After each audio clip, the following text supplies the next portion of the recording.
ప్రభునందు ప్రియులారా, మనం చదువుకున్న ఈ హబక్కూకు గ్రంథం, హబక్కూకు అనే ప్రవక్త యొద్దకు దర్శన రీతిగా వచ్చిన దైవోక్తి అని మనం చూస్తూ ఉన్నాం. హబక్కూకు అనే ప్రవక్తకు దేవుడు తన మాటలను, దైవోక్తి అంటే దేవుని మాట వచన రూపములో లేదు కాబట్టి దర్శన రూపములో ఇవ్వాల్సి వచ్చింది.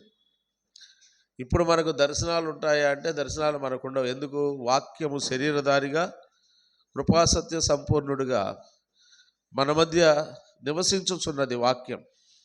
ఆ వాక్యం ఆయనే కాబట్టి ఆయన వచనముతో, దేవుని వాక్యముతోనే మనతో నేరుగా మాట్లాడేవాడై ఉన్నాడు.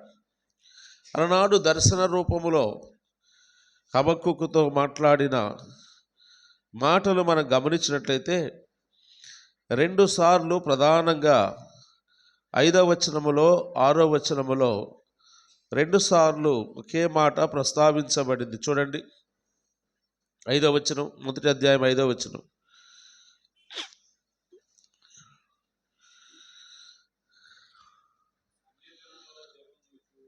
అన్యజనులలో జరుగునవి చూడుడి, ఆలోచించుడి. చాలు. తర్వాత 6వ వచనం, ఆలకించుడి,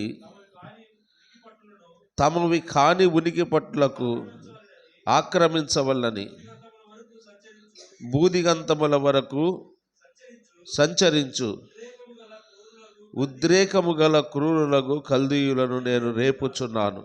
ఇక్కడ చాలు మనకు కావాల్సిన మాట. 2 మాటలు ఇక్కడ భక్తుడైన హబక్కూకు ద్వారా అలనాటి తన ఇశ్రాయేలు ప్రజలతో చెప్తున్నాడు.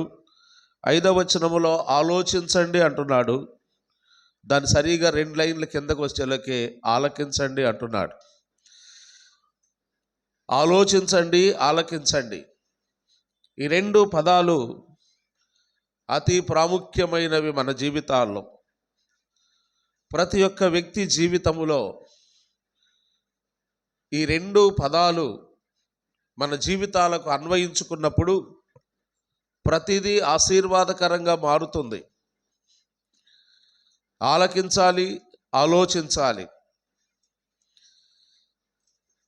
మా పెదనాన్నగారు ఒక ఆయన ఉండేవాడు సంత్రావూరులో, ప్రభు దగ్గరికి వెళ్ళిపోయాడు, నీలాంబరం గారని. నేను యవనస్తుడిగా ఉన్నప్పుడు నా గురించి ఆయన చమత్కారంగా ఒక మాట చెప్పేవాడు. వీడు సన్నికి అన్ని 98 మంచి లక్షణాలు ఉన్నాయనేవాడు. సన్నికి 98 మంచి లక్షణాలు ఉన్నాయి, కాకపోతే ఆ 2 అనేవాడు. సహజంగా ఈ 98 ఏంటని ఎవడు అడగడం. వెంటనే ఆ 2 ఏంటి పెదనాన్న అని అడిగాను నేను ఒకసారి. 2-3 సార్లు ఆ మాటని, పెదనాన్న ఆ 2 ఏంటో చెప్పాడు. నీకు ఆ 98తో పని లేదంటరా అన్నాడు. ఆ 2 అన్నాడు. ఏంటి అంటే వాడికై వాడు తెలుసుకోడు, ఇంకొకటి చెబితే వెండు. ఈ 2 ఉంటే చాలు ఆ 98 మంచి లక్షణాలు ఉన్నా నాశనం అయిపోవడానికి కదండి. 98 కాదు, 198 మంచి లక్షణాలున్నా ఈ 2 లక్షణాలు కనుక మనలో ఉంటే ఎవడు జీవితంలో వాడు బాగుపడ్డు. ఎవరు అంటే మనకై మనమైనా తెలుసుకోవాలి, అంటే ఆలోచన చేసి మన గురించి మనమైనా తెలుసుకోవాలి, ఇతరులు చెప్పినప్పుడైనా వినాలి. కాబట్టి ఆ 2 లక్షణాలు, వీడికై వీడు తెలుసుకోడు, ఇంకొకటి చెబితే వినడు. దానివల్ల ప్రయోజనం ఏంటి? మనలో కూడా అనేక మంచి లక్షణాలు ఉండవచ్చు. అలనాటి ఇశ్రాయేలు ప్రజలు దేవునికి భయపడే విషయంలో, దేవునికి లోబడే విషయంలో కొన్నిసార్లు వారు తిరుగుబాటు చేసినప్పటికీ కూడా వారిలో అనేక మంచి లక్షణాలు ఉన్నాయి. ఇశ్రాయేలు 12 గోత్రాలు, అబ్రహాము, ఇస్సాకు, యాకోబు మూల పురుషులుగా ఉన్న ఆ ఇశ్రాయేలు, తన ప్రజలైన ఇశ్రాయేలీలు ఐగుప్తులో నుండి గొర్రెపిల్ల రక్తము ద్వారా విమోచించి తీసుకొచ్చినవాడు, బబులోను చెరలో నుండి విడిపించినవాడు, వారిని నడిపిస్తున్నవాడు, ఆదరిస్తున్నవాడు. 40 సంవత్సరములు కదండి, 40 సంవత్సరాలు వారిని నడిపించినవాడు. పాట ఒకటి ఉంది, ప్రభువా నీవే నమ్మకమైన సామర్థ్యుడవు అనే పాట. దాంట్లో ఆ వచనం కనబడుతుంది, 40 సంవత్సరములు నీవు మమ్ములను నడిపించావు. వాటికి అనేక సార్లు కృతజ్ఞతగా బలులు అర్పించారు, ప్రభువు కొరకు నమ్మకంగా జీవిస్తూ ఉన్నారు. కానీ హబక్కూకు ప్రవక్త జీవించి ఉన్న కాలములో ఆయన మాట్లాడుతున్నాడు, ఆలోచించండి, ఆలకించండి అంటున్నాడు. ఆలకించి ఆలోచించకపోయినా ప్రమాదమే, ఆలోచన లేకుండా ఆలకించకపోయినా ప్రమాదమే. ఎందుకు అంటే ఇది దైవోక్తి అన్నాడు. ఏమి ఆలకించాలి, ఏమి ఆలోచించాలి? ఈ లోకములో ఆలకించడానికి అనేక శబ్దాలు వినబడుతుంటాయి. ఉదయం లేచిన దగ్గర నుండి రాత్రి పడుకునేంత వరకు అనేక మంది మాటలు ఆలకిస్తూ ఉంటాం, శబ్దాలు ఆలకిస్తూ ఉంటాం, అనేక మంది చెప్పే మాటలు ఎన్నో ఆలకిస్తూ ఉంటాం. అంత మాత్రమే కాదు, అనేక సంగతులు కూడా ఆలోచిస్తాం. ఉదయం లేచిన దగ్గర నుండి రాత్రి పడుకునేంత వరకు నేను ఏమీ ఆలోచించలేదు అన్నాడు అనుకోండి ఎవడన్నా, ఏం చేయాలండి చెప్పండి, మీరు చెప్పండి. నేను ఉదయం లేచిన దగ్గర నుండి రాత్రి పడుకునేంత వరకు ఏమీ ఆలోచన చేయలేదు అన్నాడు అనుకోండి, ఆ వ్యక్తి రెండు స్థితులకు తగిన వాడుగా ఉంటాడు. నేరుగా తీసుకెళ్ళి ఎర్రగడ్డ మెంటల్ హాస్పిటల్లో అన్నా చేర్చాలి వాడిని. రెండవది 6 అడుగులు గుంట తీసి లోపలన్నా పెట్టాలి. అంటే ఆలోచన లేనివాడు కదండి, పిచ్చివాడై ఉంటాడు. రెండవది చచ్చినవాడై ఉంటాడు. చచ్చినవాడికి ఆలోచన ఉండదు. ఒకసారి నేను హైదరాబాద్ వెళ్ళినప్పుడు నిమ్స్ హాస్పిటల్లో ఒక డాక్టర్ గారు, ఏంటండి మీకు బీపీ బాగా పెరుగుతుంది, ఎక్కువ ఆలోచన చేస్తున్నారు, ఆలోచన చేయబాకండి అన్నాడు. ఆలోచన చేయొద్దు అన్నాడు. అతను నాకంటే వయసులో చిన్నవాడు కాబట్టి నేను చనువుగా మాట్లాడుతూ, ఆలోచన చేయకుండా ఎట్లుంటాం సార్ అసలు అన్నా. ఆలోచన చేస్తే బీపీ పెరుగుద్దండి, షుగర్ పెరుగుద్ది అన్నాడు. ఆలోచన చేయకుండా ఉండాలంటే మనం ఒక స్థితిలోకి వెళ్ళిపోవాలి, చావనైనా చావాలి, పిచ్చన్నా ఎక్కాలి. కాబట్టి పిచ్చి ఎక్కిన వాడు ఆలోచన ఉండదు వారికి, ఎవరి మాట ఆలకించడు వాడు, మానసికమైన స్థితి సరిలేనివాడు. మనకు ఒకడు కనబడతాడు, గెరాసీనుల దేశస్థుడు కదండి, వాడు మానసికమైన స్థితి చూడండి. వాని గురించి, గెరాసీనుల దేశస్థుని గురించి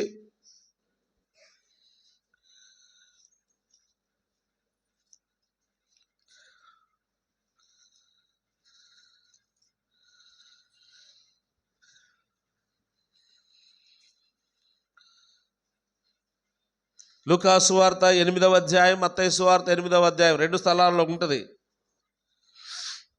26వ వచనం, 8వ అధ్యాయం 26వ వచనం, వారు గలిలయకు ఎదురుగా ఉండి గెరాసీనుల దేశమునకు వచ్చిరి. ఆయన ఒడ్డున దిగినప్పుడు ఆ ఊరి వాడొకడు ఆయనకు ఎదురుగా వచ్చెను. వాడు దయ్యముల పట్టిన వాడై బహుకాలము నుండి బట్టలు కట్టుకొనక సమాధుల్లోని ఇంటిలో ఉండేది వాడు కాడు. వాడు యేసును చూచి కేకలు వేసి, మత్తయి సువార్తలో కూడా అదే మాట ఉంటుంది చూడండి, 8వ అధ్యాయానికి రండి, సేమ్ చాప్టర్, 8th చాప్టర్, 28వ వచనం.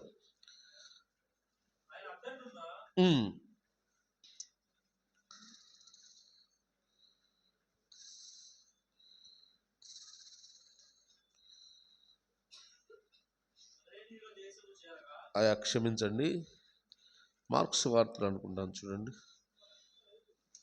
5వ అధ్యాయం అనుకుంటాను చూడండి, మార్క్స్ వార్త మనకు కావాల్సిన 5వ అధ్యాయం 1వ వచనం. వారా సముద్రము అద్దరినున్న, అద్దంకిలో ఉన్న కాదు, అద్దరినున్నది, అద్దంకిలాగానే ఉంది కదా.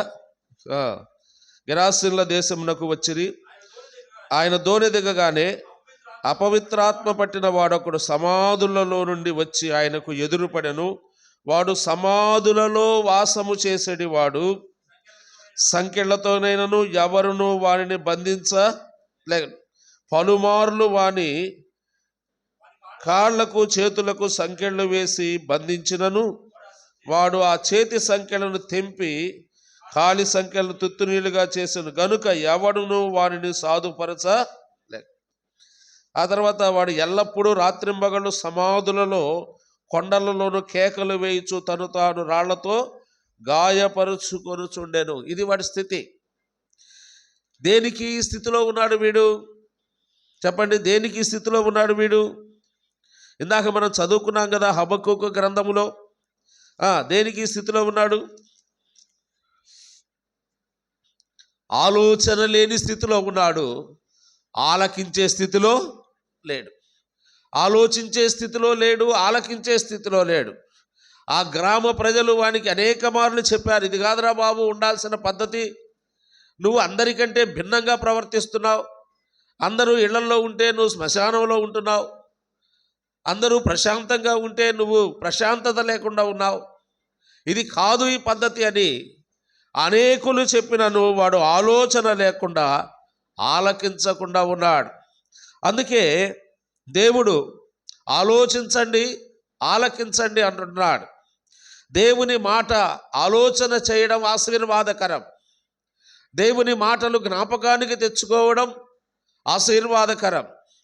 దేవుని మాటలు ఆలకించడం అది దీవెనకరం, రక్షణార్థంగా మన జీవితాలను రక్షణార్థంగా చేస్తాయి. కాబట్టి దేవుని మాటలు ఆలకిస్తున్నాం కానీ ఆలోచించడం లేదు. దీంట్లో ఒకటే చేస్తున్నాం మనం, దేవుని మాటలు ఆలకించే విషయంలో ఏమాత్రము కూడా తక్కువ లేకుండా సమృద్ధిగానే దేవుని మాటలు ఆలోచన చేస్తున్నాం, కానీ ఆ దేవుని మాటలను విడిచిపెట్టి వెళ్ళిపోతున్నాం. ఇక్కడే విన్న మాటల గురించి ఆలోచన చేసే వారంగా ఉండలేదు. మాటలు విని ఆలోచన చేయకపోతే దేవుని మాటలు అవి మనలో కార్యరూపం దాల్చలేవు. ఇక్కడ హబక్కూకు అంటున్నాడు, చదవండి మూడవ అధ్యాయం. హబక్కూకు అనే ఆ ప్రవక్త పేరుకు గల అర్థం ఏంటి అంటే కౌగిలి లేదా దేవుని కౌగిలి అని అర్థం. దేవుడు కౌగిలించుకునేవాడు, ఆయన విడిచిపెట్టేవాడు కాదు అనే భావన కలిగి ఉంటుంది. అంత మాత్రమే కాదు, ఇప్పుడు రండి రెండవ అధ్యాయం 4వ వచనం చదవండి. వారు యథార్థపరులు కాక తమలో తాము అతిశయపడుదురు, అయితే నీతిమంతుడు విశ్వాసమూలముగా బ్రతుకును అనే మాట. ఇప్పుడు ఈ 3 మాటలు జోడిద్దాం. ఒకటి ఆలోచించండి, రెండవది ఆలకించండి, మూడవది ఏంది? విశ్వాసమూలముగా బ్రతకండి.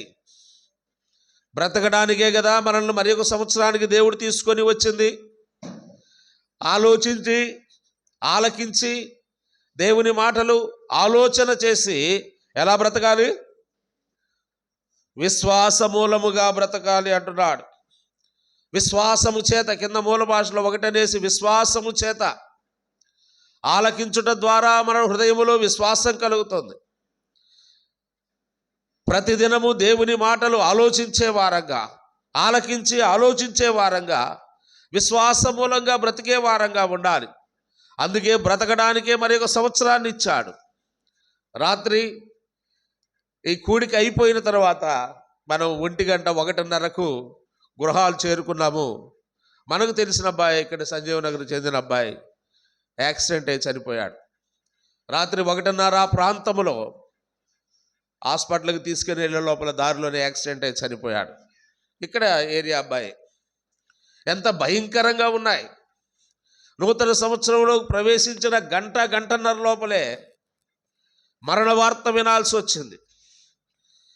కాబట్టి దేవుడు మనలను ఆలోచించండి, ఆలకించండి, ఆలోచించండి, విశ్వాస మూలముగా బ్రతకండి. బ్రతకడం ఎవరైనా బ్రతుకుతున్నారు.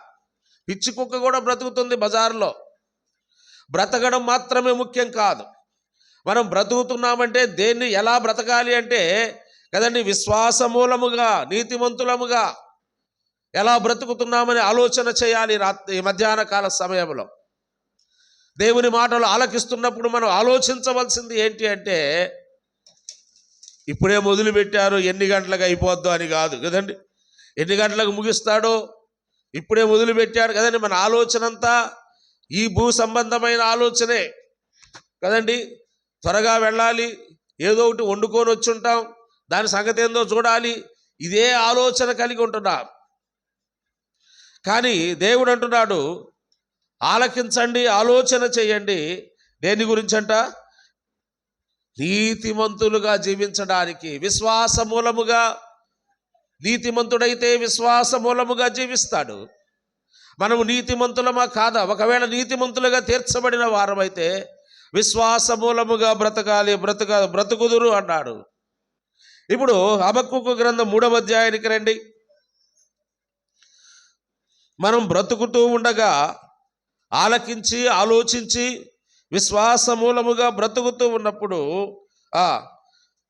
ప్రవక్త యగు హబక్కూకు చేసిన ప్రార్థన ఇది. హబక్కూకు దేవుని సన్నిధిలో చేసిన ప్రార్థన. పాత నిబంధనలో మనం గమనించినట్లయితే ప్రార్థనలు కీర్తనలుగా పాడుకునేవారు. ఏ భక్తులైనా ప్రార్థన చేస్తే దేవుని సన్నిధిలో దాన్ని జ్ఞాపకం ఉంచుకొని వారు చేసిన ప్రార్థన మర్చిపోకుండా వారు ఏదైతే దేవుని సన్నిధిలో ప్రార్థించారో వాటన్నిటినీ అక్షర రూపంలోకి తీసుకొచ్చి దానికి ఒక రాగాన్ని జోడించి దాన్ని ఏం చేసేవాళ్ళు? వారు పాటగా పాడుకునేవాళ్ళు. ఎందుకు పాటగా పాడుకునేవారు అంటే, చెప్పండి, ఎందుకు పాటగా పాడుకునేవారు? పరీక్షలప్పుడు పిల్లల్ని గమనించండి. ఇంకా రేపు పరీక్షణంగా ఈరోజు ఏం చేస్తారండి పిల్లలు? ఏం చేస్తారు పిల్లలు రేపు పరీక్షణంగా? ఈరోజు నేను ఏదైనా ఉదాహరణ చెబుదామంటే వీళ్ళు లైవ్ పెట్టి ఉన్నారు. రాత్రి 2 గంటలకు నాకు ఫోన్ వచ్చింది నాగార్జున యూనివర్సిటీ నుంచి. నా గురించి చెప్తున్నావేంది అని. నా నోరు ఊరుకోదు. వీళ్ళు లైవ్ పెట్టిన సంగతి నాకు తెలియదు. నేనేదో అన్నాను కదా మా అమ్మాయిని గురించి. నాకు వెంటనే రాత్రే ఫోన్ వచ్చింది, ఏది నా గురించి చెప్తున్నావేంటి నువ్వు అని. కాబట్టి నా నోరు ఊరుకోదు. కాబట్టి చెప్పండి, నేను అడిగిన దానికి చెప్పండి. ఎందుకు బట్టి పట్టినట్టు చదువుతుంటారు? రేపు పరీక్షణంగా ఈరోజు ఎలా చదువుతారు? గుక్క తిప్పుకోకుండా కళ్ళు మూసుకొని దాన్ని 5-6 సార్లు ఎందుకు చదువుతారు? అది గుర్తుండిపోవడానికి కదండి. అది గుర్తుండిపోవడానికి. కొన్ని ఫార్ములాలు ఉంటాయి కదండి. ఇప్పుడు అడిగినా కూడా కొన్ని మ్యాథ్స్లో ఫార్ములాస్ మనం చెప్పగలం. న్యూటన్స్ థర్డ్ లా అని కదండి.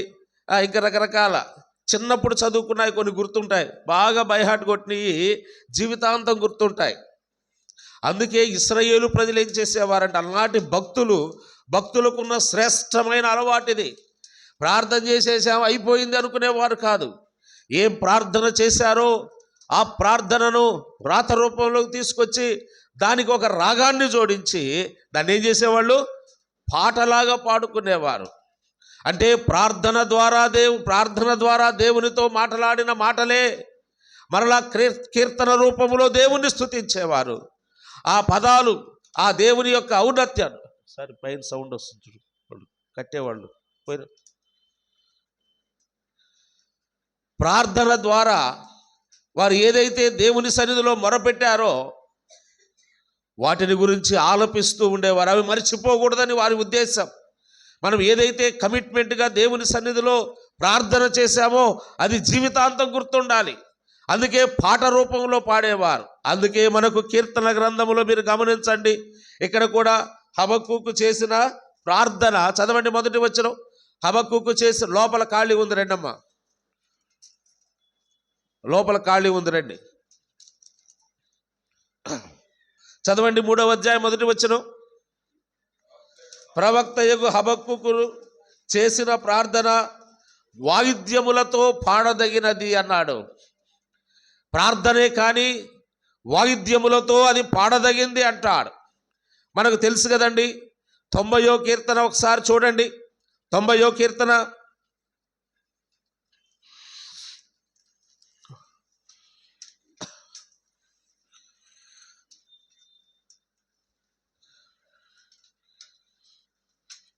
90వ కీర్తన దైవజనుడైన మోషే చేసిన ప్రార్థన.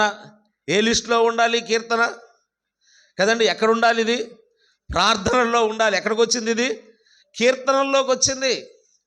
మీరు గమనించండి. అంటే దీనికి మోషే ఏం చేశాడు? దీనికి ఒక రాగాన్ని జోడించి దీన్ని పాట రూపంలోకి మార్చాడు. ఆ పాట రూపంలోకి మార్చినందువల్ల ఇది మనకు కీర్తనలు, ఆయన చేసిన ప్రార్థనే కావచ్చు, పౌలు చేసిన ప్రార్థనలు ఉన్నాయి ప్రత్యేకంగా. పాత నిబంధనకు క్రొత్త నిబంధనకు ఉన్న వ్యత్యాసం, పాత నిబంధనలో వారు చేసిన ప్రార్థనలు వారు కీర్తనగా పాడుకునేవారు, దానికి రాగాన్ని జోడించి వారు కీర్తనగా పాడుకునేవారు. కానీ క్రొత్త నిబంధనలో ఎక్కడ కూడా ఏ ప్రార్థన కూడా కీర్తనగా ప్రస్తావించబడలేదు. ఇక్కడ చాలా గొప్ప సత్యం ఉంది. ఎక్కడెక్కడైనా గొప్ప సభలకు వెళ్తున్నప్పుడు, పెద్ద పెద్ద సభలకు వెళ్తున్నప్పుడు దేవుని వాక్యాన్ని ప్రకటించి చివరిలో ప్రార్థన చేస్తూ ఉండగా కాదండి ఏం చేస్తారు ఈ ఆర్కెస్ట్రా వాళ్ళు?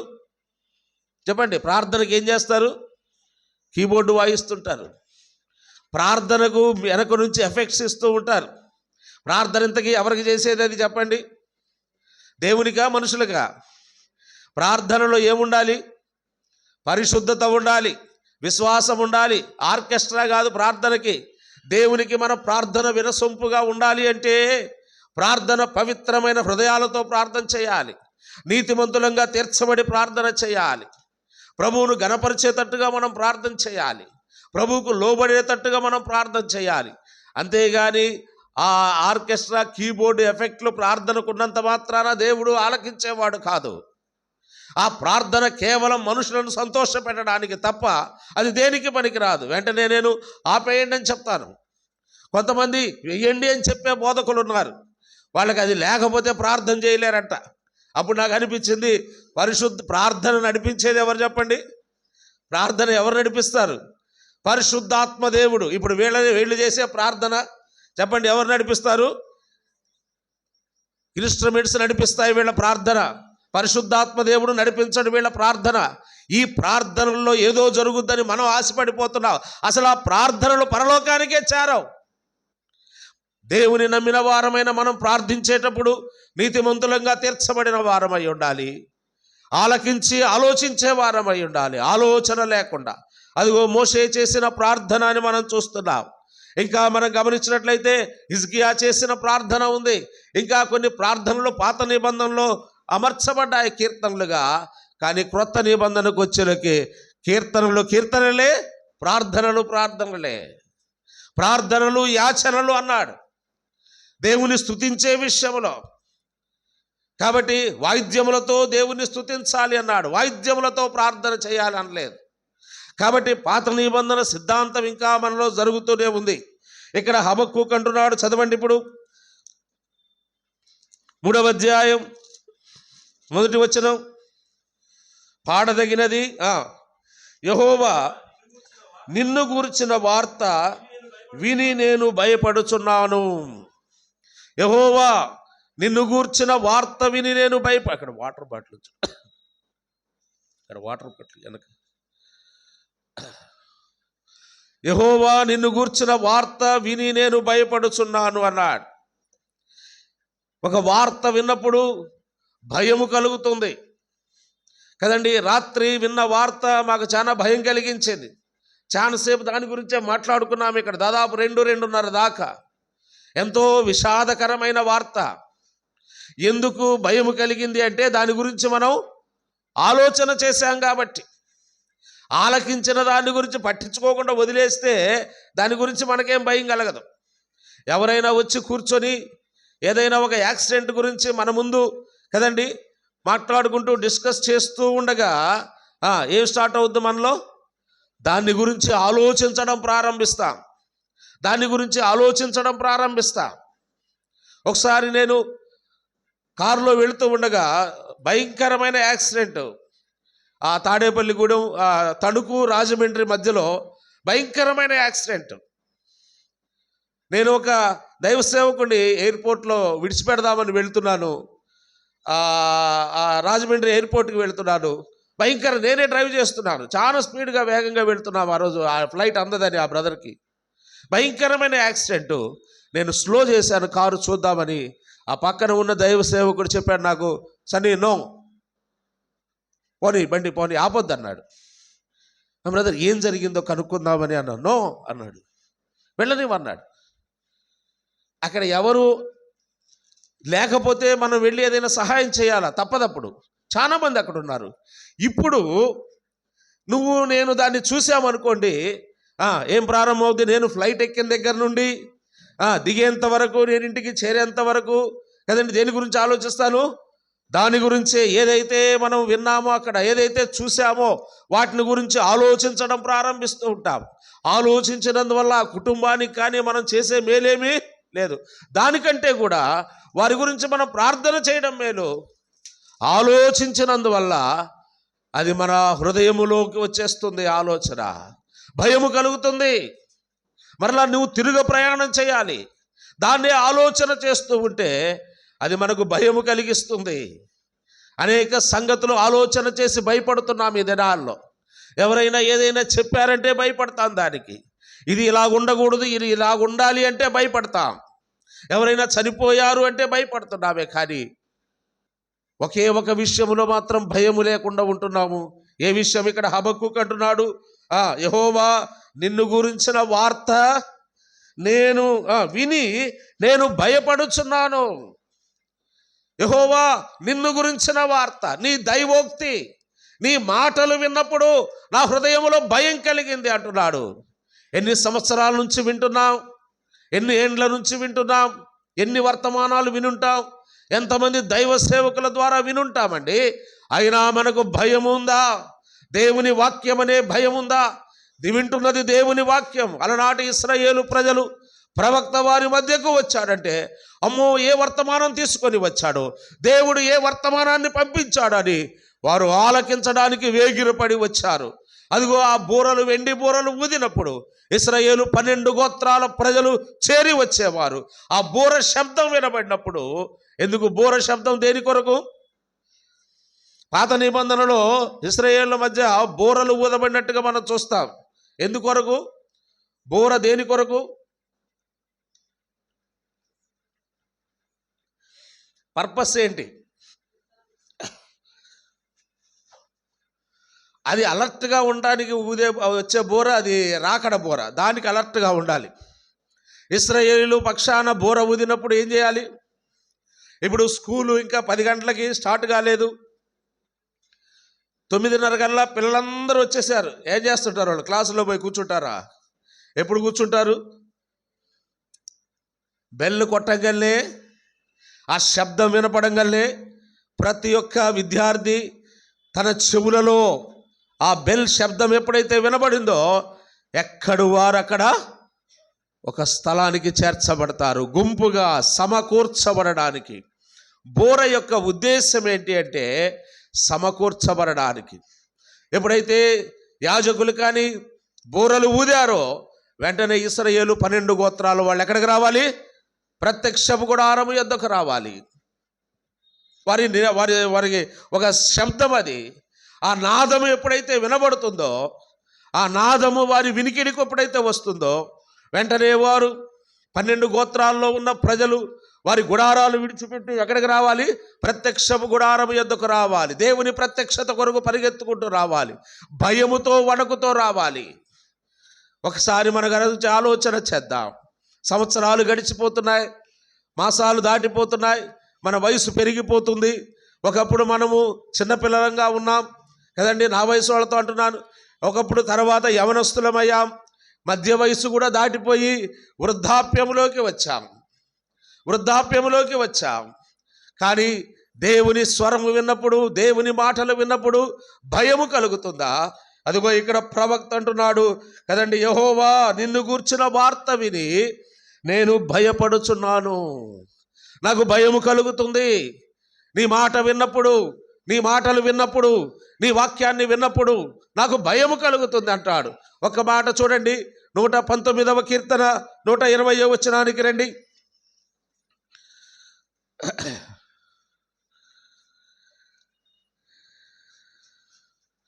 119వ కీర్తన, ఒక నిమిషం,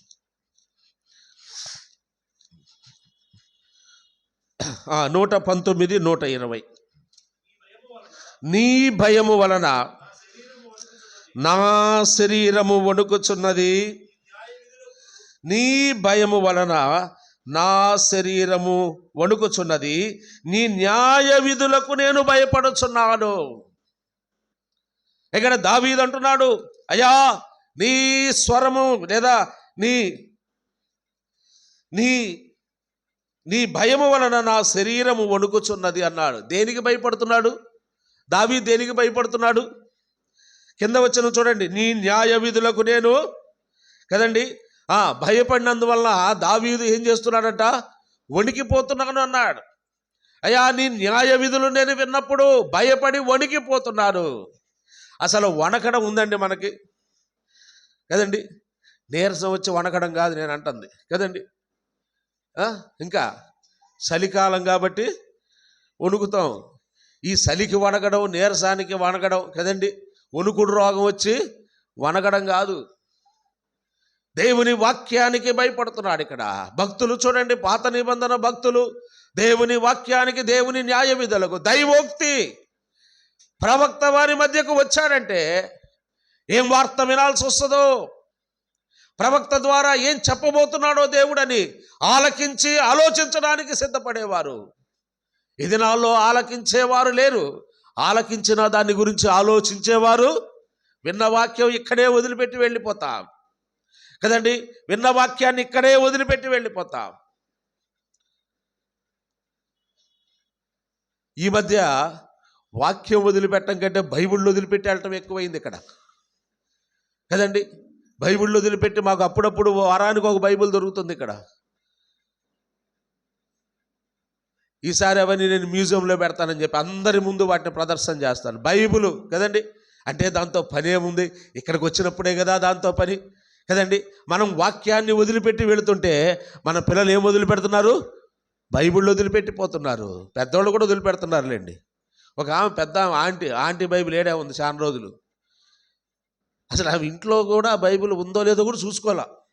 అది మేము ఇక్కడికి వచ్చినాక ఇస్తే, అయ్యా ఇది ఇంట్లో ఉందనుకుంటున్నాను అయ్యా అంది. చప్పట్లు కొట్టాలనిపించింది నాకు, ఆంటీకి చప్పట్లు కొట్టాలనిపించింది నాకు. అంటే అప్పటికీ చూసుకోలేదు, ఇంట్లో ఉందేమో అనుకుంటుందంట. దేవుని వాక్యానికి మనకున్న రిలేషన్షిప్ ఇదేనండి. దేవుని వాక్యానికి మనకు ఉండాల్సిన సంబంధం ఇదేనా? సంవత్సరాలు గడిచిపోతున్నాయి, క్రమం తప్పకుండా దేవుని మందిరానికి వస్తున్నామే, కానీ దేవుని మాటలు ఆలకించట్లేదు. మనం ఆలకించిన వాటి గురించి ఆలోచించట్లేదు. ఆలోచిస్తే ఏం కలుగుతుందంట? భయము కలుగుతుంది.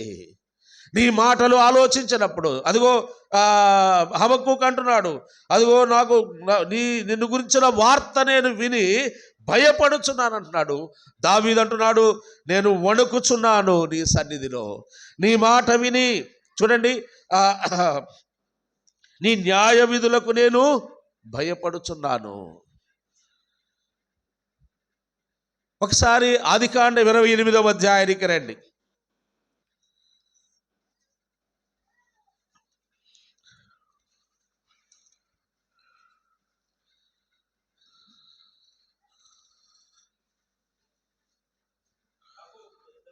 యాకోబు నిద్ర తెలిసి నిశ్చయముగా యెహోవా ఈ స్థలమందున్నాడు, అది నాకు తెలియకపోయిననుకొని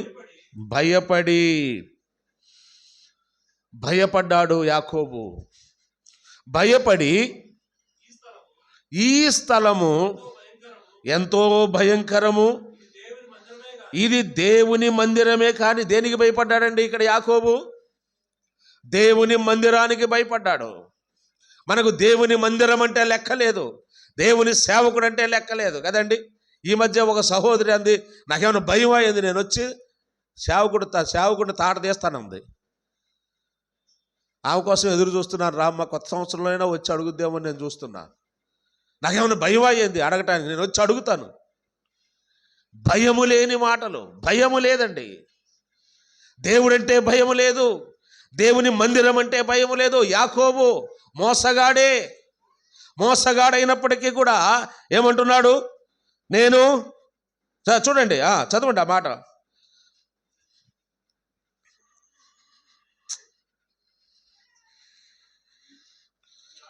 అదే చదువయ్యా, ఇందాక ఏం చదివావు చదువు. ఈ స్థలము ఎంతో భయంకరము, ఇది దేవుని మందిరమే. దేవుని మందిరం పట్ల భయపడుతున్న యాకోబును చూస్తున్నాం. అదే యాకోబు సంతతి 12 గోత్రాల వారికి కూడా ప్రత్యక్షపు గుడారం అంటే పరిగెత్తుకుంటూ వచ్చేవారు. అక్కడ బోర ధ్వని వినపడంగానే పరిగెత్తుకుంటూ వచ్చేవారు. మనకేంటి కదండి, మైక్ ఒకటి పెట్టాం మనకు సౌకర్యంగా కదండి. ఆదివారం ప్రారంభం ప్రార్థన మైకులోనే వింటారు. ఇంకా ఉన్నాయిగా 3 పాటలు పాడాలిగా కదండి, ఇంట్లోనే ఉండి ఇంకా 3 పాటల టైం ఉందిగా మనకి. నీకు 3 పాటల టైం ఉంది. కొంతమందికి ఏమో ఇంకా ఆరాధన అయిపోవాలిగా, ఆరాధన అయినాక వచ్చే బ్యాచ్ ఒకళ్ళు, ఆరాధన అయిపోక ముందే లేచి వెళ్ళే బ్యాచ్ ఒకళ్ళు. ఇది రైల్వే స్టేషన్ లాగుంది కానీ, ట్రైన్ ఎక్కి దిగిపోయేవాళ్ళు లాగుంది కానీ దేవుని మందిరము లాగలేదు. ఎంతో వేదనతో చెప్తున్నాను ఈ మాటలు.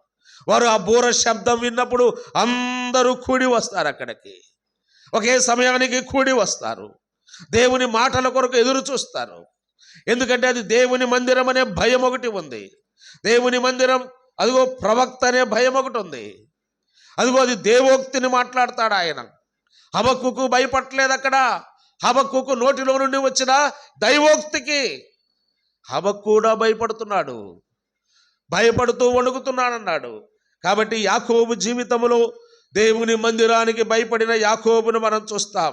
అలాగే అదే యాకోబు 35వ అధ్యాయానికి రండి. 35వ అధ్యాయం ఆదికాండం.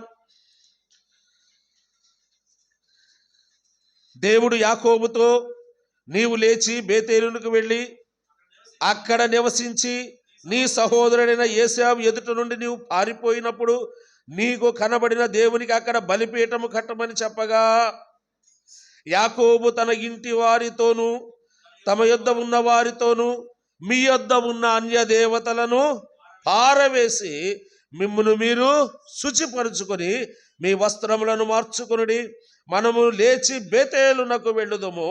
నా శ్రమ దినమున నాకు ఉత్తరం ఇచ్చి నేను వెళ్ళిన మార్గమున నాకు తోడై ఉండిన దేవునికి బలిపీఠము కట్టేదనని చెప్పాను. కంటిన్యూషన్ నేను చదివింది 28వ అధ్యాయములో. బేతేలు యొద్ద ఉన్న యాకోబు బేతేలును విడిచిపెట్టి కొంత దూరం ప్రయాణం చేసి వచ్చాడు. ఇప్పుడు 35వ వచనానికి వచ్చిన తర్వాత యాకోబు ఏమంటున్నాడు? దేవుడు యాకోబుతో, నీవు లేచి ఎక్కడికి వెళ్ళాలి? ఎక్కడికి వెళ్ళాలి? బేతేలుకి వెళ్ళాలి. నీవు ప్రభువా నేను ప్రయాణం చేస్తున్నాను, నీవు తిరిగి బేతేలుకే వెళ్ళాలి. ఎక్కడైతే నేను నిన్ను కలుసుకున్నానో, ఎక్కడైతే నీవు నాకు భయపడ్డావో, దేవుని మందిరం అని భయపడ్డావు కదా, ఆ స్థలానికి వెళ్ళు. నీవు తిరిగా బేతేలులో కనబడాలి నాకు. అక్కడికి వెళ్ళి ఏం చేయాలంట? ఏం చేయాలి? నీకు కనబడిన దేవునికి అక్కడ బలిపీఠము, శ్రమ దినమున నీకు నేను కనబడ్డాను కదా, శ్రమలో నుండి నేను విడిపించాను, అక్కడికి వెళ్ళి నువ్వు బలిపీఠం కట్టి నన్ను ఆరాధించాలి అనగానే సరే ప్రభు అని సర్దుకొని పోలేదండి యాకోబు కదండి. ఏం చేశాడు చూడండి, అక్కడ కింద వచనములో, మీ యొద్ద ఉన్న అన్య దేవతలను పారవేసి మిమ్మల్ని మీరు శుచిపరుచుకొని మీ వస్త్రములు మార్చుకొనుడి. క్రొత్త సంవత్సరం వస్తే వస్త్రాలు మార్చుకోవడం అలవాటు మనకి. క్రొత్త వస్త్రాలు వేసుకుంటాం కదండి. కొత్త వస్త్రాలు. ఇంకా ఏం మార్చుకోవాలి అక్కడ? చదవండి. మీరు శుచిపరుచుకొనుడి అన్నాడు. అంటే మిమ్మల్ని మీరు శుద్ధి చేసుకోండి, తర్వాత వస్త్రాలు మార్చుకోండి. మనం ఏం చేస్తాం ముందు? కొత్త సంవత్సరం కొత్త గుడ్డలు లేకపోతే ఎట్టా? ముందు ఏముండాలంట? మిమ్మల్ని మీరు శుద్ధి చేసుకోండి. ఆ నూతన వస్త్రం, ఆత్మ సంబంధమైన నూతన వస్త్రం, మిమ్మల్ని మీరు శుచి చేసుకోండి అంటే శుద్ధి చేసుకోండి, తర్వాత వస్త్రాలు మార్చుకోండి. మార్చుకొని మీరు వెళ్ళి ఏం చేయాలా? బలిపీఠం యొద్దకు వెళ్ళి ప్రభువుని ఆరాధించాలి. ఈ మధ్యలో ఏం పారేయాలి చెప్పండి? ఏం పారేయాలి? విగ్రహములను. రాత్రి అదే కదా మనం చెప్పుకుంది. దేవుని స్థానములో ఉన్నది ఏదైనా మన జీవితంలో, మన ఆలోచనలో కానీ, మన ఊహల్లో కానీ, దేవుని స్థానం మొదటి స్థానం. ఆ దేవుని కంటే కూడా ఎక్కువగా దేన్నైనా మనం ప్రేమిస్తే అది విగ్రహములే. వాటిని తీసివేసుకోవాలి. ఎన్నో ఉన్నాయి ప్రియులారా మనలో విగ్రహాలు, ఎన్నో రకాల విగ్రహాలు కలిగి ఉన్నాం మనం. వాటిని తీసేసుకోకుండానే బలిపీఠం యొద్దకు వచ్చేస్తున్నాం. ఇక్కడ స్ట్రిక్ట్ వార్నింగ్, మీరు శుద్ధి చేసుకోండి, బలిపీఠం కట్టాలి. అక్కడ దేవుని మందిరానికి రావడానికి మాత్రం భయం ఉంది, వచ్చాడు, కానీ జీవితం మారలేదు. కానీ బలిపీఠము దగ్గరకు వచ్చేలోకే కదండి, ప్రత్యక్ష మందిరము ఇంకా ప్రారంభించబడలేదులేండి, ప్రత్యక్షపు గుడారము యొక్క సన్నివేశం దగ్గరకు వచ్చేలోకే బలిపీఠం ఎక్కడ ఉంటుంది? అతి పరిశుద్ధ ఆ బలిపీఠము యొద్దకు వచ్చేటప్పుడు పారవేయవలసినవి పారవేయాలి. అదే హిజ్కియా మనం గమనించినట్లయితే తిప్పనవసరం లేదు, 2వ దినవృత్తాంతముల గ్రంథం 29వ అధ్యాయంలో హిజ్కియా యాజకులతో చెప్తాడు, మిమ్మల్ని మీరు శుద్ధి చేసుకొనుడి, మిమ్మల్ని మీరు ప్రతిష్ఠించుకోండి, మందిరాన్ని ప్రతిష్ఠించే ముందు మిమ్మల్ని మీరు ప్రతిష్ఠించుకోండి, నిషిద్ధ వస్తువులన్నీ ఎత్తి కెద్రోను వాగులో. అదే ఇక్కడ సంస్కరణ చేస్తున్నాడు యాకోబు. ఈ మాటలు దేవునితో సంభాషించిన మాటలు పాటలు రాసి పాడలేదు, కానీ యాకోబు ఏం చేశాడు? దేవునికి భయపడుతున్నాడు, దేవునికి భయపడుతున్నాడు. ఈ మధ్యాహ్న కాల సమయంలో మనము దేవునికి భయపడి ఎంతకాలమైంది?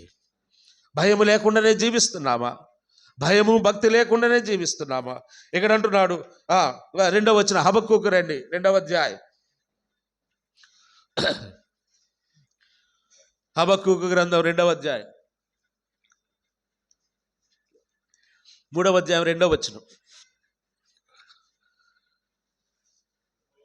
యెహోవా నిన్ను గూర్చిన వార్త విని నేను భయపడుచున్నాను. యెహోవా సంవత్సరము జరుగుచుండగా నీ కార్యము నూతనపరచుము. ఇక్కడ మీరు బాగా గమనించాల్సిందంటే సంవత్సరములు బహువచనం, కార్యము ఏకవచనం. చాలా మంది సంవత్సరం జరుగుతున్నా నీ కార్యములు నూతనపరచమంటున్నారు. కార్యములు కాదు, కార్యము. ఎవరి కార్యమట? సంవత్సరములు జరుగుచుండగా నీ కార్యము నూతన పరచుము, నీ కార్యము నూతన పరచు. దేవుడు చేసిన గొప్ప కార్యములు ఏమున్నాయి బైబిల్లో? ఏకవచనమే కదా ఇక్కడ చెప్పింది. పాత నిబంధనలో ఒకటి చెప్పండి, క్రొత్త నిబంధనలో క్విజ్ అనుకోండి. దేవుడు చేసిన గొప్ప కార్యం పాత నిబంధనలు ఏంటి? ఒకటే చెప్పాలి. అద్భుత కార్యాలు కాదు నేను అడుగుతుంది, ఆశ్చర్య కార్యాలు కాదు, గొప్ప కార్యం. పాత నిబంధనలో ఇశ్రాయేలు ప్రజల పట్ల దేవుడు చేసిన గొప్ప కార్యం ఒకటే, ఏకవచనం, ఐగుప్తు నుండి విమోచన. ఇలా చెప్పుకుందా దాన్ని, గొర్రె పిల్ల రక్తము ద్వారా విమోచించబడుట. దాన్ని మించిన గొప్ప కార్యం పాత నిబంధనలో ఇంకా లేదు. ఎర్ర సముద్రాన్ని 2 పాయలు చేసింది, అది అద్భుత కార్యాల్లోకి వెళ్తుంది. గ్రేటెస్ట్ గొప్ప కార్యం, గొప్ప కార్యం ఏంటి అంటే ఒకటే ఒకటి. ఇశ్రాయేలీయుల చరిత్రలో, ఇశ్రాయేలీయుల జీవితములో ఏదైనా మర్చిపోతారు కానీ వాళ్ళు కదండి, ఏం మర్చిపోరు? ద్వారబంధకములకు గొర్రెపిల్ల రక్తము వ్రాసినప్పుడు ఆ గొర్రెపిల్ల రక్తాన్ని చూసి మరణ సంహారకుడు దాటిపోయిన పస్కా అంటారు కదండి. పాస్ ఓవర్ అంటే దాటిపోవుట. పస్కా పండుగ ఎందుకు చేస్తారు యూదులు? చెప్పండి, ఇశ్రాయేలీయులు పస్కా పండుగ ఎందుకు చేస్తారు? మరణ సంహారకుడు దాటి వెళ్ళిపోయాడు.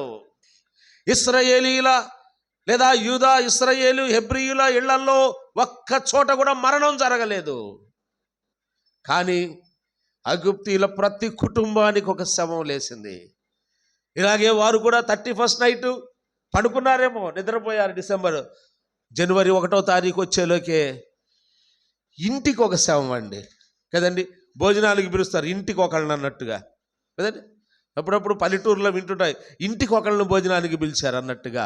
ఇంటికి ఒకళ్ళని దేవుడు పిలిచాడు, ఇంటికి ఒకళ్ళని పిలిచాడు.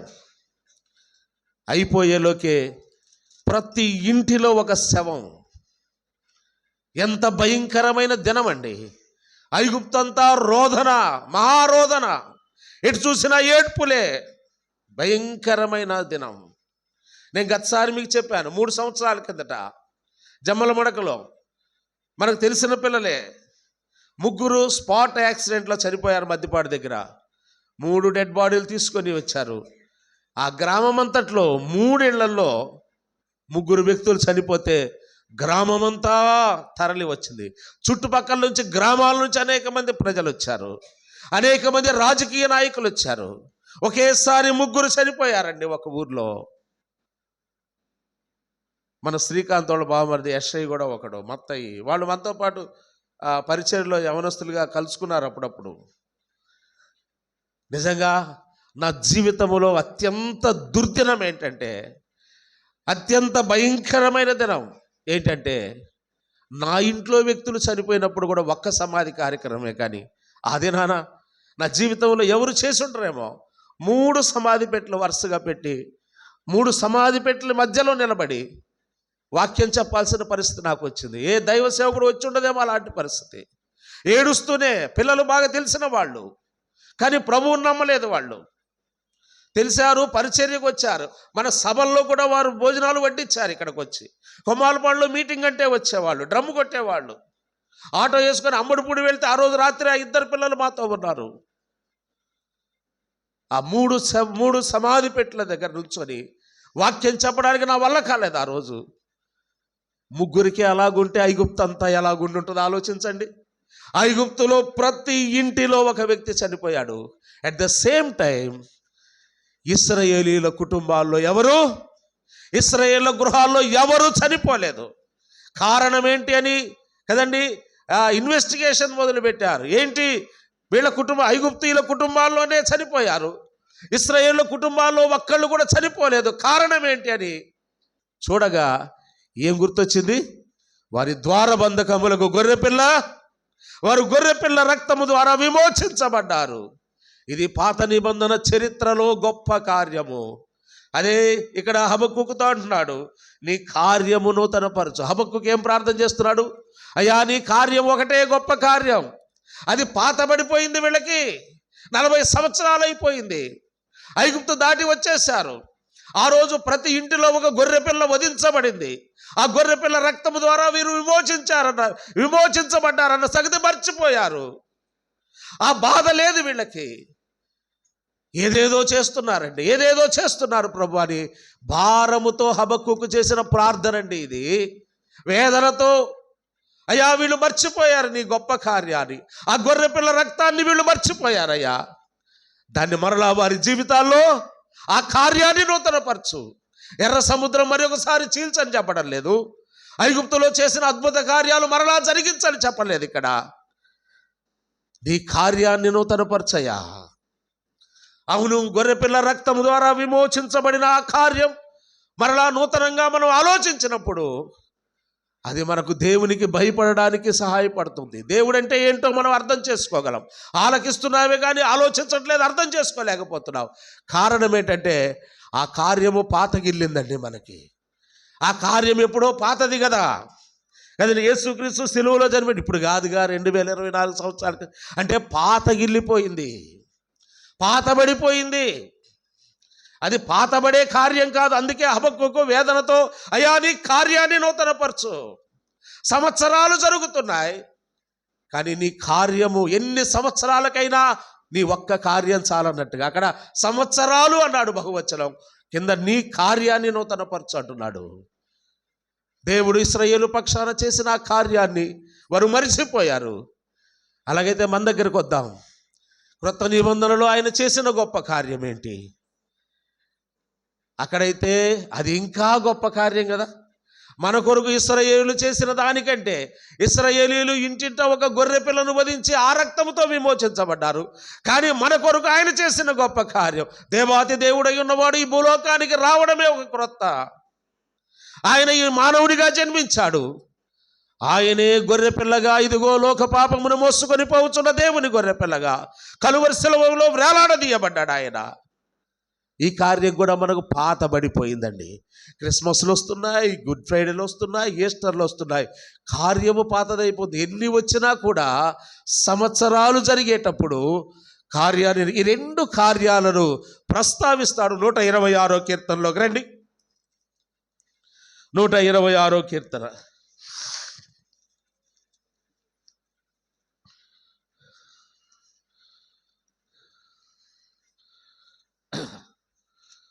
Psalm 126.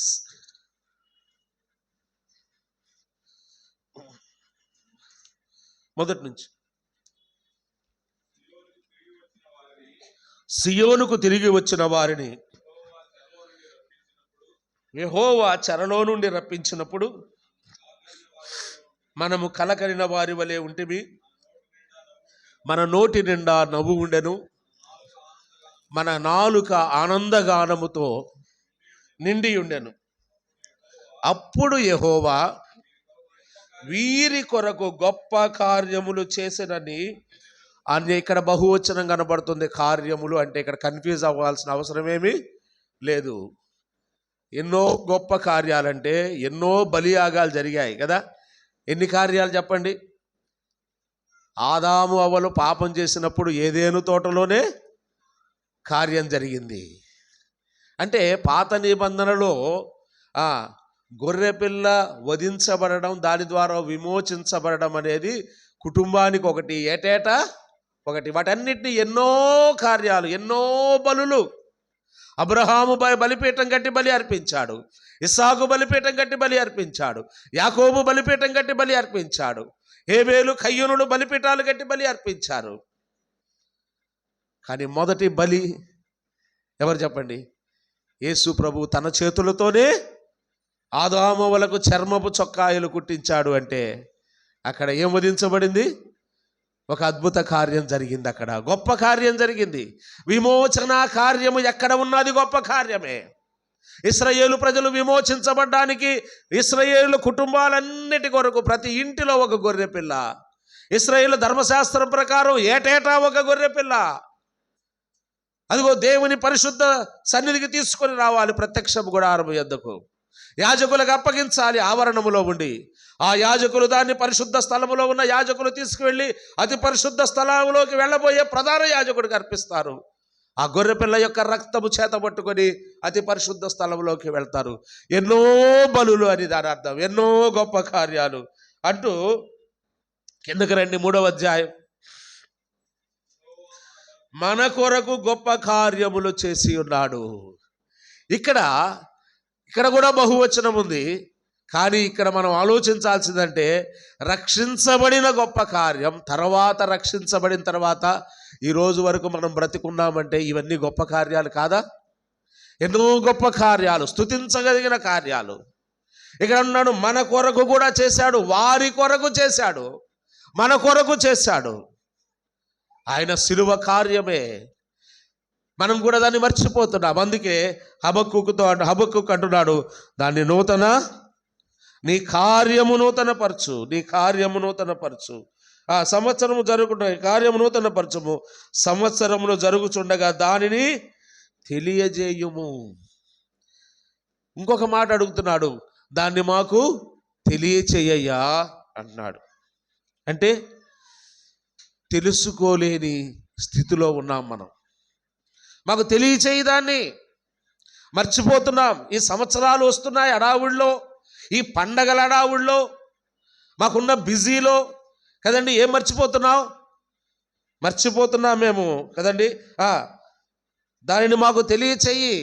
అందుకే ఏ సందర్భమైనా యేసుక్రీస్తు శిలువ సువార్త ఎందుకు ప్రకటించబడుతుంది? సభలైనా, అది ఆదరణ కూడికైనా, కుటుంబ ప్రార్థనైనా, స్తుతి కూడికైనా, అది ఏ సందర్భమైనా యేసుక్రీస్తు శిలువ కార్యాన్ని ఎందుకు ఆవిష్కరిస్తున్నామంటే అది తెలియచేయమని హబక్కూకు కోరుతున్నాడు. అది తెలుసుకోవాల్సిన వాళ్ళు ఇంకా ఉన్నారు. తెలుసుకోవలసిన వాళ్ళు ఈ లోకంలో ఉన్నంతకాలం మనం తెలియచేయడమే మన పని. ఎవరు ఏమనుకున్నా ఆయన కార్యాలు తెలియచేయాల్సిందే, ఆయన కార్యాలు అనేకులకు వినిపించాల్సిందే.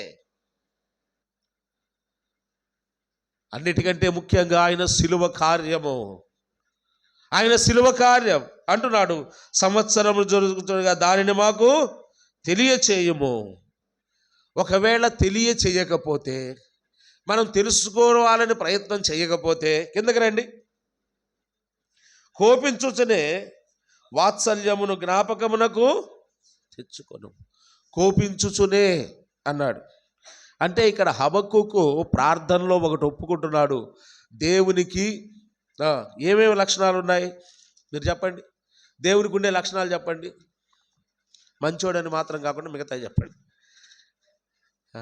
కదండి, దేవునికి ఉండే లక్షణాలు మీకు తెలిసింది చెప్పండి టగటగా. దేవునికి ఏ లక్షణాలు ఉంటాయి? ప్రేమ, పరిశుద్ధత, ప్రేమ, దయ, జాలి, కరుణ, కదండి, ఎన్నైనా చెబుతాం. కానీ ఇక్కడ ప్రస్తావిస్తున్న లక్షణం ఏంటిది చూడండి. దేవునికి ఈ లక్షణము ఉంది అన్న సంగతి మనం మర్చిపోయి బ్రతుకుతున్నాం. దేవునికి మరి ఒక లక్షణం ఉంది ఇక్కడ.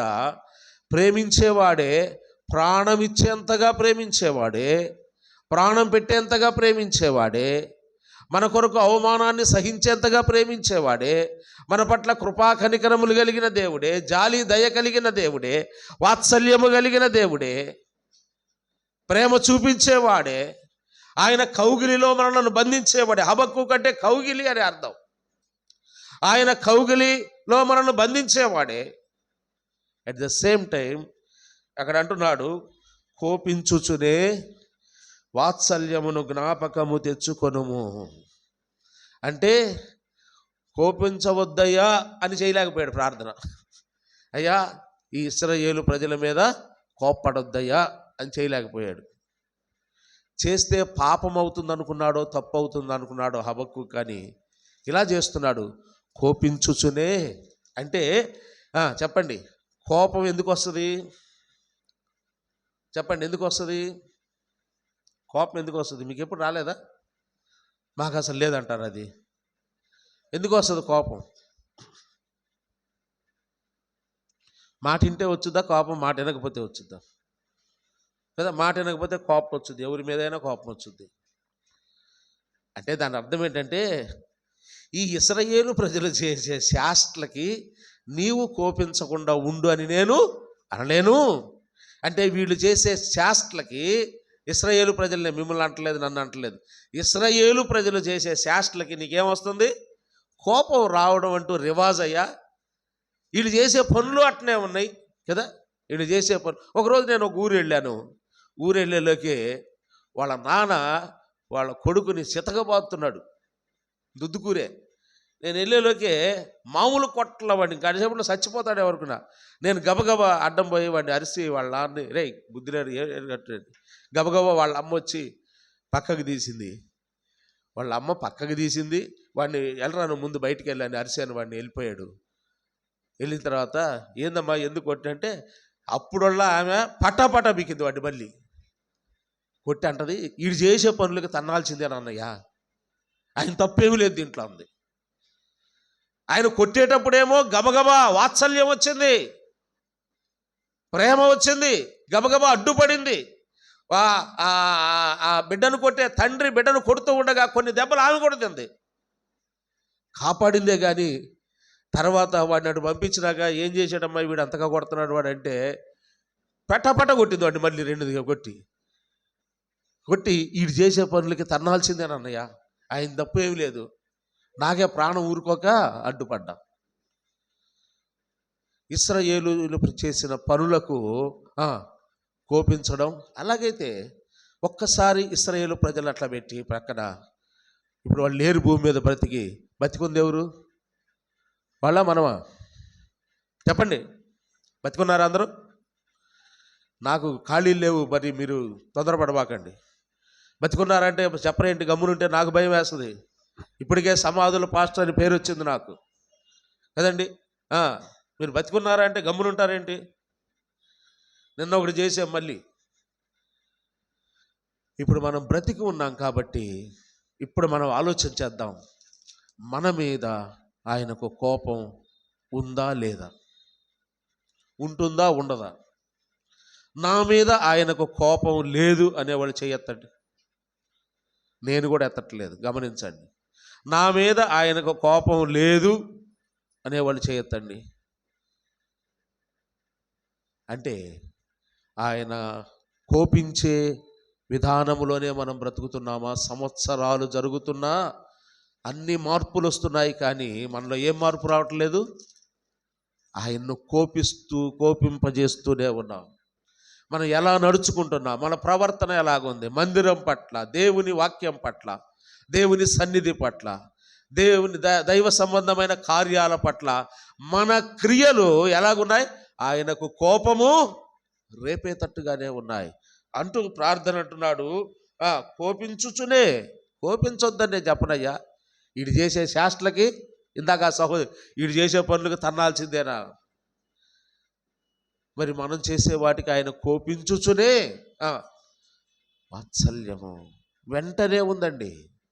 ఆయన కోపం వెనకే వాత్సల్యం ఉంది. ఒకవేళ వాత్సల్యము ఆవిరైపోతే ఏం మిగులుతుంది? కోపము. మరొక చోట కీర్తన ఆయన కోపము దానికి టైం ఇచ్చాడు. నిమిషమాత్రం అన్నాడు. నిమిషానికి ఎన్ని సెకండ్లు? నిమిషానికి ఎన్ని సెకండ్లు కూడా చెప్పలేకపోతున్నా. నేను టైం గుర్తు చేసేలా అడు చూసుకుంటున్నారా? అంటే దేవుని కోపం ఎంతసేపు ఉంటుంది మన మీద? 60 సెకండ్లు. 61వ సెకండ్ కూడా ఉందనుకో, మనం చచ్చిపోయి 1 సెకండ్ అయ్యి ఉంటుంది భూమి మీద, అంతేనా కదా? ఆ 60వ సెకండ్ దగ్గరకు వచ్చేలోకే వెంటనే ఏమొస్తుంది మన మీదకి? ఆయన వాత్సల్యం వస్తుంది. అందుకే హబక్కూకు అంటున్నాడు, కోపించుచునే వాత్సల్యము జ్ఞాపకమునకు తెచ్చుకోయా. నీవు వాత్సల్యాన్ని జ్ఞాపకానికి తెచ్చుకోవడం మర్చిపోతే, ఒక్క క్షణం మర్చిపోయినా నీ కోపాగ్ని మా మీద ప్రచండముగా రగులుకుంటుంది. ఎన్నిసార్లు గద్దించినను లోబడిన వాడు హఠాత్తుగా పెనుగాలి కదని సుడిగాలి. మలాకీ గ్రంథంలో ఒక మాట అంటూ చూడండి.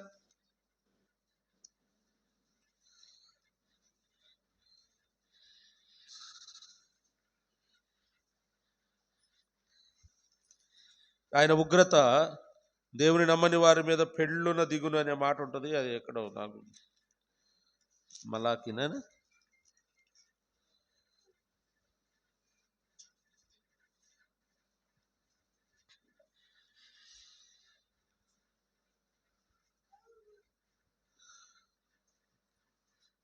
సర్లే, తర్వాత చూడొచ్చు.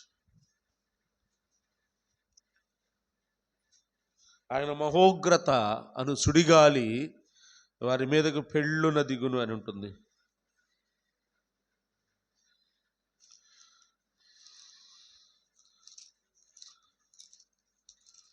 సరేండి, తర్వాత చూడొచ్చు దాన్ని. కాబట్టి దేవుని కోపము నిమిషం మాత్రమే. ఆయన దయ చూపిస్తున్నాడు, మన ఎడల జాలి చూపిస్తున్నాడు, ఆయన కృప చూపిస్తున్నాడు, ఇవన్నీ చూపిస్తున్నాడు కదా అని ఆయనలో కోపించే గుణముందన్న సంగతి మర్చిపోతున్నాం మనం అనేక సార్లు. కాబట్టి దేవుని నమ్మిన బిడలంగా కదండి, దేవుని కొరకు జీవించే వారంగా ఉండాలి. అందుకే రాత్రి ఒక వచనాన్ని జ్ఞాపకం చేసుకున్నాం కదా మనం. ఏమొచ్చినది? అది 119వ కీర్తనలో నన్ను బ్రతికించుము అని చేసిన ప్రార్థనగా మనం చూడొచ్చు. ఎన్నిసార్లు ఉందో తెలుసా? 119వ కీర్తన ఎన్ని వచనాలు ఉన్నాయి దాంట్లో? 176 వచనాలు. 176 వచనాల్లో ఈ కీర్తనాకారుడు, మనం గమనించినట్లయితే ఈ కీర్తన మనం చదువుతూ వెళ్తుంటే ఎలాగుంటుందంటే, ఇది ఆ భక్తుడు చేసిన ప్రార్థనలాగా ఉంటుంది. ఈ కీర్తనలో మనం గమనిస్తే 25వ వచనం చూడండి. 25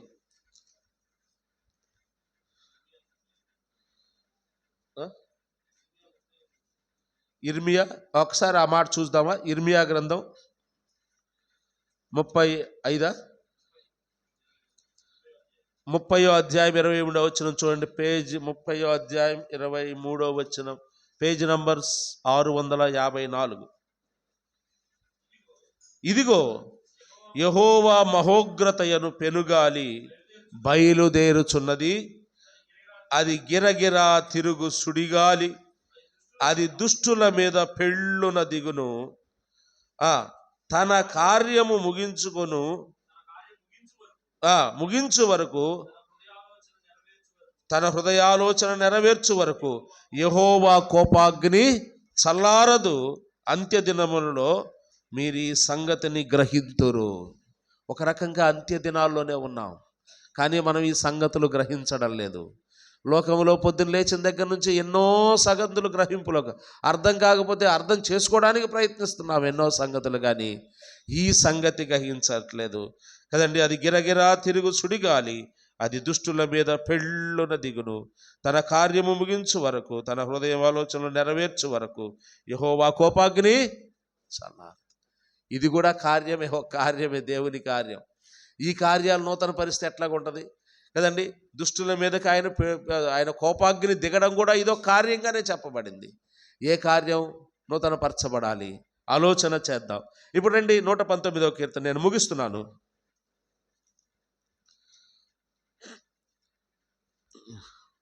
119వ కీర్తన 25వ వచనం చదవండి. నా ప్రాణము మంటిని హత్తుకొనుచున్నది, నీ వాక్యము చేత నన్ను బ్రతికించుము. నీ వాక్యము చేత కదండి, మనం బ్రతకాలనే కదా ఆశతో ఉండేది. 90 ఏళ్ళు వచ్చినా 100 ఏళ్ళు వచ్చినా కదండి బ్రతకాలనే. దుద్దుకూరులో వసంతమ్మని ఆమె చౌదరీస్ కుటుంబానికి చెందిన ఆమె చాలా యవ్వన కాలంలో ప్రభువుని నమ్ముకుంది. నాకు తెలిసి 1955 దుద్దుకూరు సంఘం స్థాపన ప్రభువుని నమ్ముకుంది ఆమె. ఇప్పటికీ ఆమె ఫోన్ చేస్తుంది, అయ్యో నా కోసం ప్రార్థన చేయి. ఎంత తెలుసా ఆమె వయసు? 104, 104 సంవత్సరాలు. 104 సంవత్సరాలు. ఇప్పుడు మందిరానికి వెళ్తుంది. ఆమె యవ్వన కాలంలో ప్రభువుని నమ్ముకుంది. అందరూ వెలివేశారు ఆ దుద్దుకూరులో, కానీ ఆమె నమ్మకంగా ప్రభువు కొరకు నిలబడింది. అనేక మందిని సంపాదించింది ప్రభువు కొరకు. ఇప్పుడు బ్రతికే ఉంది ఆమె. 104. ఎప్పుడు వస్తావయ్యా అంటది ఫోన్ చేసి.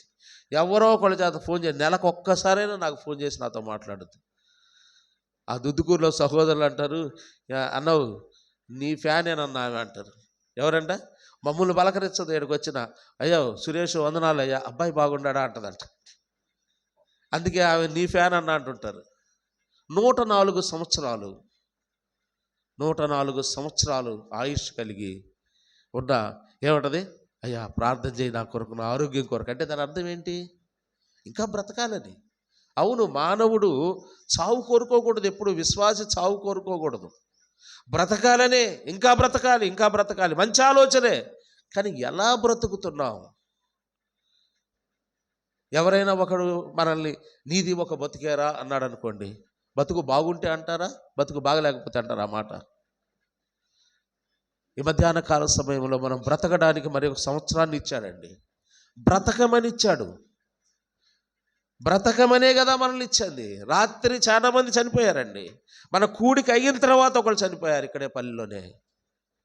మనల్ని బ్రతకమనే ఈ సంవత్సరాన్ని ఇచ్చాడు. ఎలా బ్రతుకుతున్నాం మనం? ఇక్కడ అంటున్నాడు చూడండి, నీ వాక్యము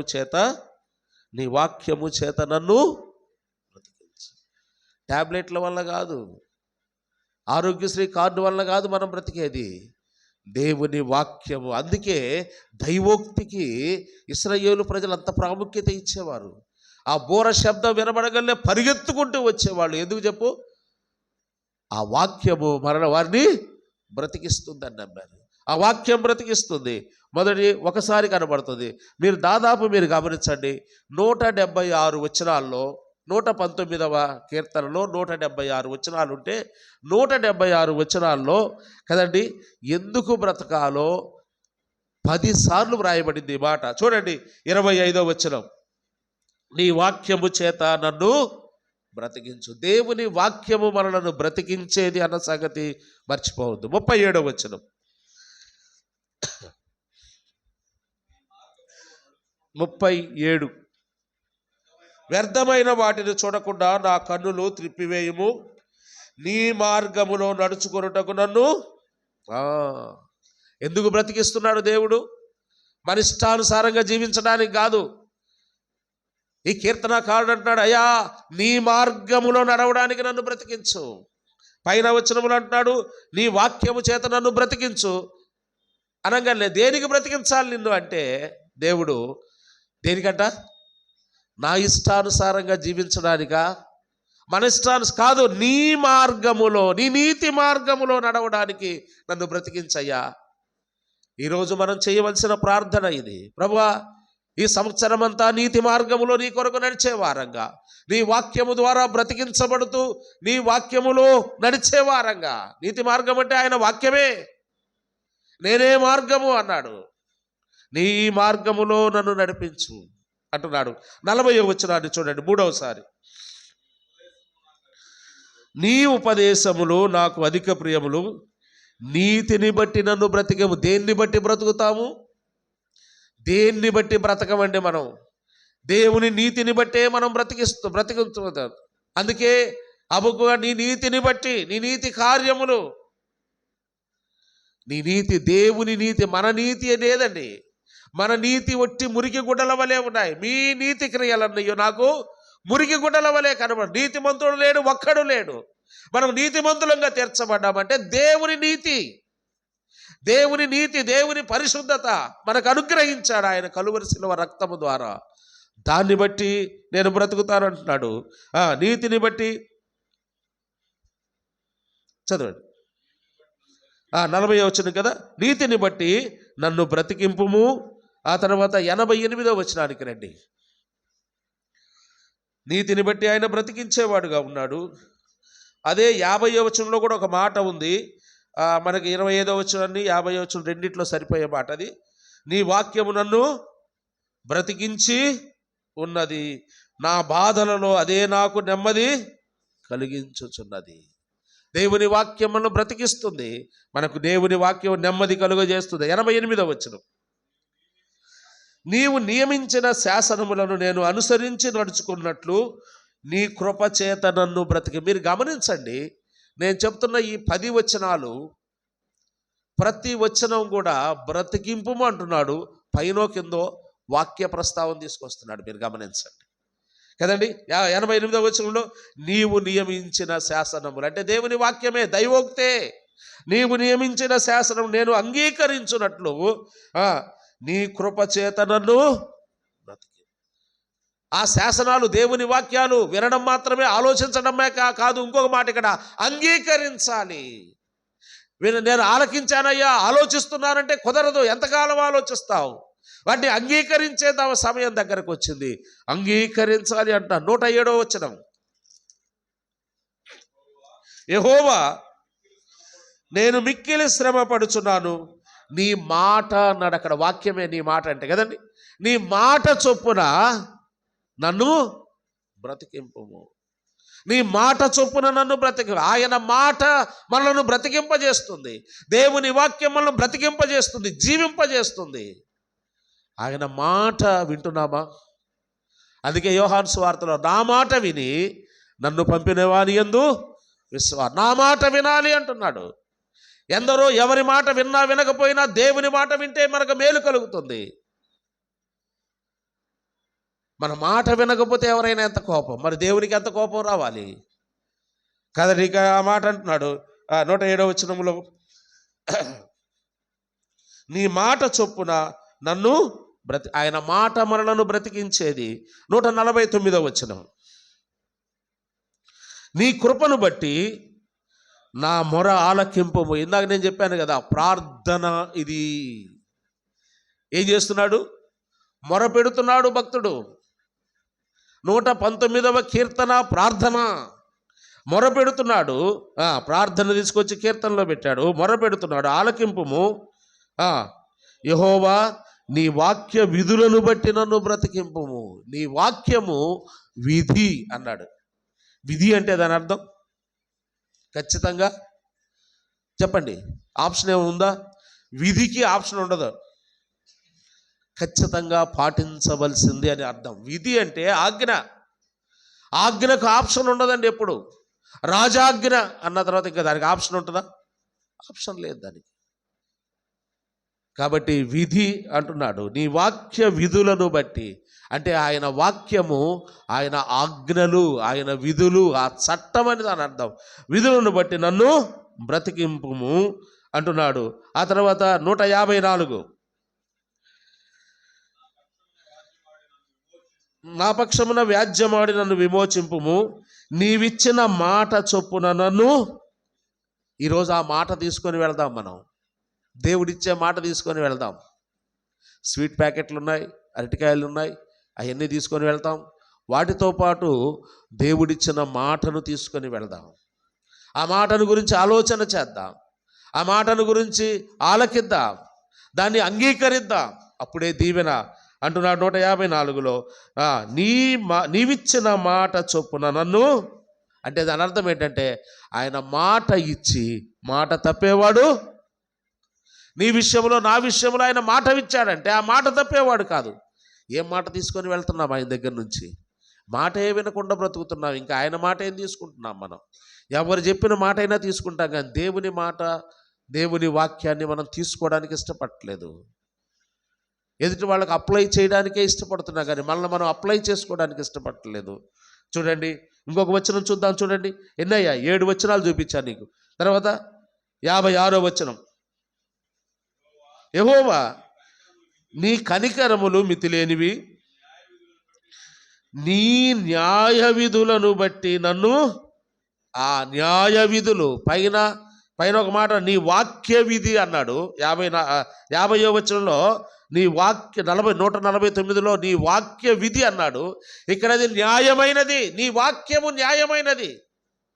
అంటే దాంట్లో అన్యాయం ఉండదు. నీకు న్యాయం చేస్తాను. దేవుని వాక్యం మనకు న్యాయం జరిగించేదిగా ఉంటుంది. అందుకే ఆయన న్యాయాధిపతి అయి ఉన్నాడు. ఆయన మనకు న్యాయము తీర్చేవాడుగా ఉన్నాడు.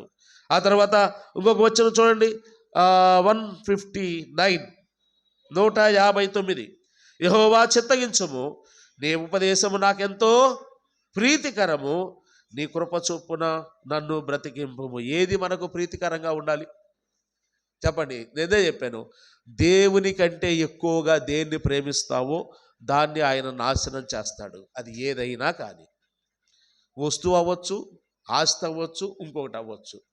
దేవుని కంటే కూడా ఎక్కువగా మనం దేన్ని ప్రేమించడానికి వీలు లేదు. అందుకే 59లో చిత్తగించు, నీ ఉపదేశం నాకు ఎంతో ప్రీతి, నీ కృప చేత నన్ను బ్రతికింపుము, నీ కృప చేత నన్ను బ్రతికింపుము. చివరిగా 175వ వచనం చూడండి, ఆయన కృప మనలను బ్రతికించేదిగా ఉంది. 175, నీవు నన్ను బ్రతికింపుము, నేను నిన్ను స్తుతించదను. బ్రతికించినందుకు ఆయన బదులు కోరుకుంటున్నాడు. ఇక్కడ ఏమి ఇవ్వాలి ఆయనకి?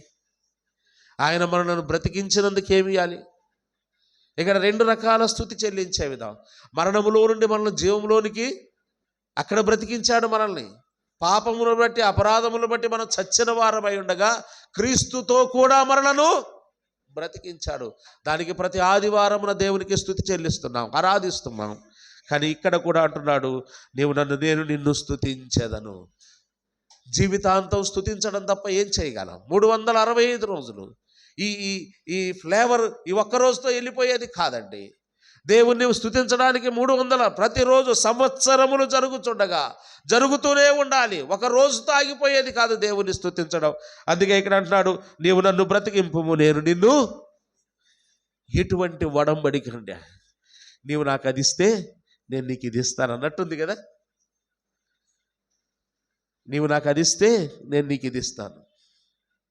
ఇలాంటి సంభాషణ ఎవరి మధ్య జరుగుతుందండి చెప్పండి?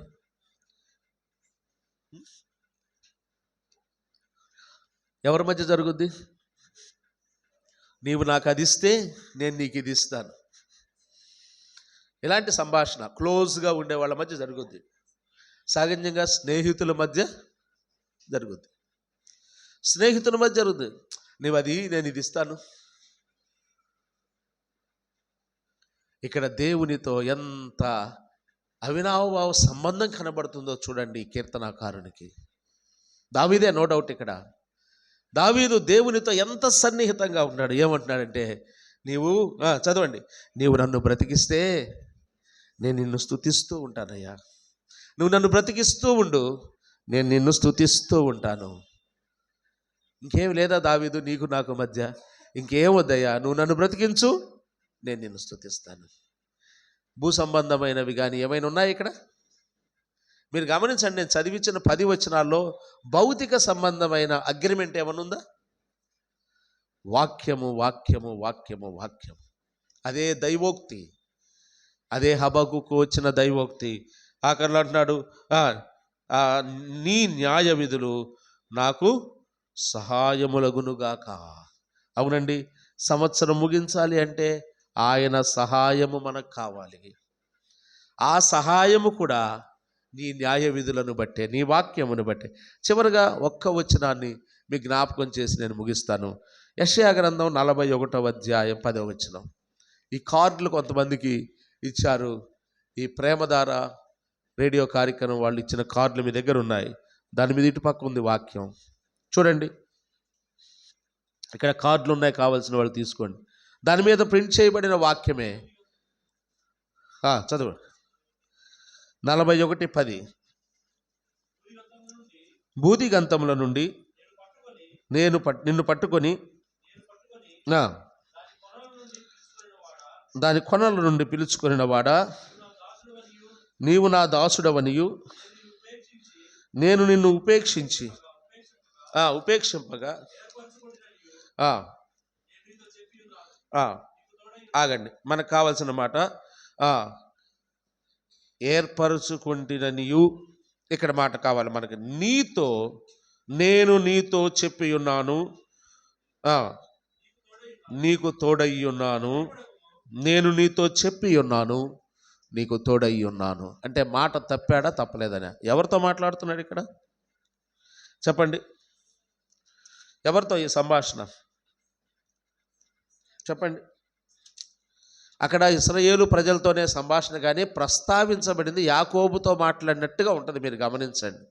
కానీ పైన కూడా 8వ వచనం చూడండి. నా సేవకుడైన ఇశ్రాయేలు. ఎవరు? యాకోబు ఇశ్రాయేలుగా మార్చబడ్డాడు కదా. నా సేవకుడైన ఇశ్రాయేలు, నేను ఏర్పరచుకున్న యాకోబు, నా స్నేహితుడైన అబ్రహాము సంతానమా. యాకోబుతో మాట్లాడుతున్నట్టుగా ఉంది. యాకోబుతో ఏమని మాట్లాడుతున్నాడు? నేను నీతో చెప్పి ఉన్నాను, నీకు తోడై ఉన్నాను. ఎప్పుడు చెప్పాడు?